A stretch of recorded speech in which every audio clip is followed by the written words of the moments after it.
Assalamualaikum warahmatullahi wabarakatuh. Perkenalkan, nama saya Hagi Muhammad Farhan Inayanto dengan NIM 073002000007 dari Prodi Teknik Pertambangan Universitas Trisakti.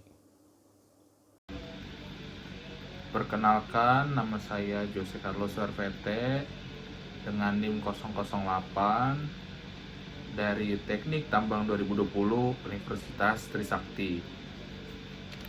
Nama saya Gilbert George Patikoyehatu dengan NIM 029 Teknik Tambang 2020 Universitas Trisakti. Assalamualaikum warahmatullahi wabarakatuh. Perkenalkan, nama saya Tasya Mariratop dengan NIM 073200019. Saya dari angkatan 2020 Prodi Teknik Pertambangan Universitas Trisakti. Di sini saya akan menjelaskan tentang parameter dasar. Parameter dasar dibagi menjadi 3, yaitu apa saja. Yang pertama terdapat karakteristik lokasi, yang kedua terdapat karakteristik deposit, yang ketiga terdapat parameter tambang. Ya, jika ketiga ini digabung, mereka juga bisa disebut sebagai tipe atau metode penambangan. Tipe atau metode penambangan dibagi menjadi 2. Yang pertama terdapat sistem penambangan, yang kedua terdapat satuan operasi. Sistem penambangan dan satuan operasi memiliki kesamaan, yaitu mereka sama dalam bagian pemilihan peralatan. Lokasi. Kondisi lokasi mencakup apa saja, yaitu yang pertama ketinggian, kedua variasi suhu, ketiga curah hujan, keempat tipe dataran, kelima ketersediaan listrik, keenam kemudahan akses, ketujuh ketersediaan pekerjaan terlatih, kedelapan pasokan suku cadang. Karakteristik deposit dibagi menjadi 5. Yang pertama terdapat lapisan penutup atau overburden, dibagi menjadi 4 bagian juga. Yang pertama kedalaman, yang kedua tingkat konsolidasi, yang ketiga stabilitas high wall, yang keempat sudut lereng alami. Yang kedua lanjut batu bara atau biji, memiliki ketebalan sifat fisik. Lapisan tipis atau partings memiliki ketebalan tingkat konsolidasi. Yang ketiga hidrologi. Yang keempat, properties material, memiliki tingkat abrasivitas, sifat lengket, bobot isi pengembangan. Parameter tambang mencakup apa saja? Baik, yang pertama terdapat batas lahan, yang kedua terdapat tingkat produksi, yang ketiga kualitas produksi, yang keempat umur tambang, yang kelima reklamasi, yang keenam target pengembalian modal, yang ketujuh ketersediaan dana operasi. Satuan operasi penambangan. Satuan atau operasi penambangan dibagi menjadi 3 bagian. Yang pertama, satuan operasi penambangan tahap dasar yang digunakan untuk menghasilkan mineral atau batu bara bersama dengan keterlibatan tahap pendukung. Yang kedua, operasi produksi. Tahap-tahap yang memiliki kontribusi langsung terhadap ekstraksi mineral atau batu bara berupa siklus produksi. Yang ketiga, operasi pendukung. Tahap-tahap yang mendukung siklus produksi. Siklus produksi menggunakan satuan operasi yang dapat dikelompokkan atas 2 fungsi, yakni pemecahan batuan dan penanganan material. Sistem penambangan dasar. Sistem penambangan dasar terbagi atas 2 metode, yaitu pemboran dan peledakan serta penggaruan. Pemboran dan peledakan terbagi atas 2 cara, yaitu dengan cyclic excavator dan continuous excavator. Lalu, pemboran dan peledakan memiliki 2 metode pembuangan, yaitu pembuangan secara langsung dan tidak langsung. Untuk metode pembuangan yang tidak langsung, biasa digunakan alat tambahan untuk mengangkut hasil pemboran dan peledakan, seperti truk, belt conveyor, ataupun dapat menggunakan crusher terlebih dahulu untuk merembukan bahan galian lalu diletakkan pada belt conveyor. Lalu, pada penggaruan dapat digunakan 2 metode. Pertama, setelah dilakukan penggaruan, lalu kemudian dilakukan ekskavator dan langsung ditransport. Dan yang kedua, setelah dilakukan penggaruan, lalu dilakukan cyclic excavator dan kemudian menggunakan truk untuk sarana transportnya. Karakteristik peralatan.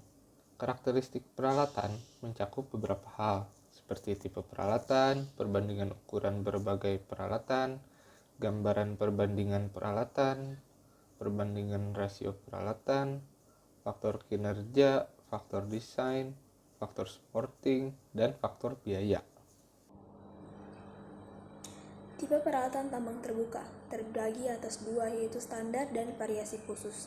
Standar sendiri terdiri dari crawler draglines, walking draglines, bucket wheel excavators, medium size, crawler rotary blades, hole drills, truck mounted rotary dan blades hole drills. Variasi khususnya terdiri dari strapping BWA, surface miner type wheel, excavators, horizontal drills, jet pushing machines, dan pneumatic drills. Faktor kinerja peralatan dibagi atas 3. Yang pertama yaitu bank preparation drills, terdiri atas ukuran lubang, laju pemboran yang terbagi atas 4, yaitu down pressure, rotary torque, rotary speed, dan compressor size. Mass 8, max drilling depth, cycle time dibagi atas 2 lagi, yaitu pipe change, machine relocation, maneuverability, travel speed, gradability, degree of automation, reliability. Excavators atau loaders terdiri atas kapasitas mangkuk.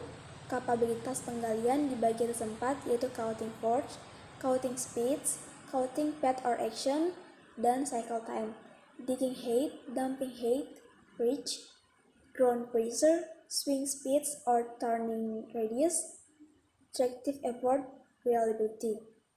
Yang ketiga yaitu transport unit trucks, terdiri atas payload, gross weight, power, gradability, speed range, acceleration, radiation or braking, traction, turning radius, dan dump speed. Faktor desain. Ada beberapa pengaruh dari faktor desain peralatan tambang, yaitu total power. Total power atau jumlah kapasitas yang dapat diangkut. Setelah itu ada service life atau daily check atau inspeksi berkala. Setelah itu ada physical size atau physical size ini berkaitan dengan dimensi dari peralatan tersebut. Setelah itu ada stability. Stability itu semacam presisi. Setelah itu ada ground clearance, di mana ground clearance ini berkaitan dengan faktor keselamatan. Setelah itu ada basic configuration atau konfigurasi dasar. Sebelum menggunakan alat, perlu dilakukan penyetikan yang mencakup dalam 3 hal, yaitu bentuk dan penghubung, kompleksitas dari peralatan tersebut, dan rangka konstruksinya. Setelah itu ada componentry, tentang bagian-bagian dari sebuah alat. Ada mencakup, setelah itu standarisasi alat, unit yang bisa dipertukarkan, komponen penting yang memiliki masa pemakaian terbatas. Setelah itu ada appearance. Appearance itu seperti bentuk dari alat tersebut. Setelah itu ada serviceability, kaitannya dengan perbaikan dari sebuah alat. Setelah itu ada maintenance ability, itu di mana maintenance ability itu berkaitan dengan perawatan alat. Transportability, ada ruggedness. Nah, di sini ada altitude limitation. Altitude limitation itu kaitannya dengan batasan ketinggian. Setelah itu ada temperature limitation. Temperature ini maksudnya adalah kaitannya dengan batas suhu dari peralatan tersebut. Setelah itu ada noise levels, di mana tingkat kebisingan dari peralatan tersebut. Setelah itu ada proses, di mana kaitannya dengan jumlah personil. Setelah itu ada operator skill required, di mana kemampuan yang dibutuhkan dari seseorang dalam mengoperasikan suatu alat. Setelah itu operator of effort required, usaha dibutuhkan oleh seorang pengoperasian alat. Setelah itu ada operator safety, di mana sebuah pengamat melakukan sebuah keamanan dalam mengoperasikan peralatan tersebut. Setelah itu ada kemampuan operator dalam mengamati. Setelah itu ada control response, power rating, and karakteristik. Maksudnya adalah nilai kekuatan dan sifat-sifat dari peralatan tersebut. Terus pengerjaan diagnosa dan pengecekan alat, sistem cadangan. Setelah itu ada overload protection, di mana overload protection ini merupakan perlindungan beban yang berlebih pada peralatan. Fire suppression equipment, yang dimana fire suppression equipment ini adalah alat-alat untuk melakukan pemadam kebakaran. Setelah itu ada accessory option dan optimal specification. Terdapat faktor support dan biaya. Pada faktor support ini atau pendukung, di mana diperlukan mesin pembantu, toko dan lokasi perawatan, dibutuhkan skill dalam perawatan, juga dibutuhkan tempat untuk melakukan perawatan, dan juga terdapat bantuan dari perawatan yang tersedia, terus kualitas dari pembuatan tersebut, serta barang-barang yang tersedia. Pada faktor biaya di sini dikenakan pada pemilik, yaitu interest atau ketertarikan, insuransi, dan juga pajak. Dan ada juga biaya initial investment atau biaya investasi awal, termasuk dengan mesin dasar, aksesoris dan pilihan, special feature. Selain itu ada faktor biaya operational cost atau biaya operasional, itu ada supplies atau bahan yang diperlukan. Setelah itu ada biaya bahan bakar serta perbaikan dan perawatan. Nah, di sini juga terdapat faktor yang opsional, apakah kita gunakan atau tidak itu tergantung dari keperluannya masing-masing, seperti general observation dan juga tempat penyimpanan dan warehouse. Pada proses evaluasi di sini terdapat unit operasi dan mining system atau sistem penambangan. Nah, kita di sini harus memperhatikan juga ketersediaan dari peralatan. Setelah itu kita lihat bagaimana faktor dari pemilihan untuk melakukan tambang tersebut. Setelah itu alternatif penerapan di mana untuk mempermudahkan kita dalam melakukan penambangan. Reliabilitas mesin di mana kita harus merawat mesin tersebut agar mesin tersebut dapat terjaga dan juga bertahan lama. Setelah itu ada tren peralatan dan juga terdapat perhitungan produksi unit dan biaya kepemilikan dan operasi.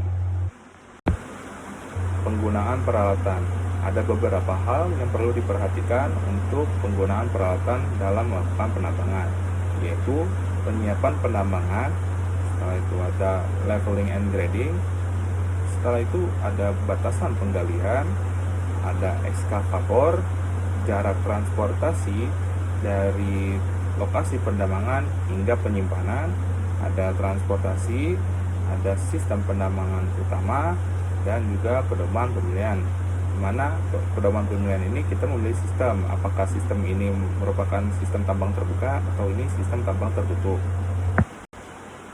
Ada beberapa material galian yang perlu kita lihat, yaitu ada 4 kategori, yakni lapisan tanah pucuk atau yang dinamakan topsoil, ada lapisan tanah penutup atau yang dinamakan overburden setelah topsoil, ada lapisan tipis atau namanya partings, dan juga inti dari bahan galian tersebut adalah batu bara atau biji.